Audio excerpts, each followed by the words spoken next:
ఉంటే మాత్రం చేసిన సర్వేల్లో ఎన్ని వందల ఎకరాల్లో ఎయిర్పోర్ట్ నిర్మిస్తారో మరి మిగతా ఇప్పుడు ఏదైతే ఎయిర్పోర్ట్ నిర్మిస్తామని చెప్పడం వల్ల ఆ ఎయిర్పోర్ట్కు పక్కనే ఉన్న భూముల రైతులందరూ చాలా బాధతో ఉన్నారు. ఎందుకంటే ఎయిర్పోర్ట్లో మా భూమి పోతదేమో, మాకు అసలు ఆ కనీసం జీవనాధారమైన ముఖ్యంగా ఉన్న వ్యవసాయ భూమి మాది, ఆ భూమి పోతుందని చెప్పేసి ఇక్కడ ఉన్న రైతులందరం చాలా బాధపడుతున్నాం.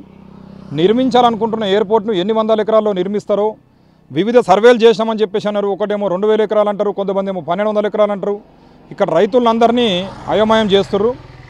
కనీసం ఇప్పుడైనా ఒక కరెక్ట్ సర్వే చేసి ఇన్ని ఎకరాల్లోనే మేము నిర్మిస్తాం ఎయిర్పోర్టు, మిగతా రైతులు ఎవరు బాధపడద్దు అని చెప్పేసి చెప్తే ఖచ్చితంగా ప్రభుత్వం పైన ఇక్కడ రైతులు కూడా సానుకూలంగానే ఉంటారు.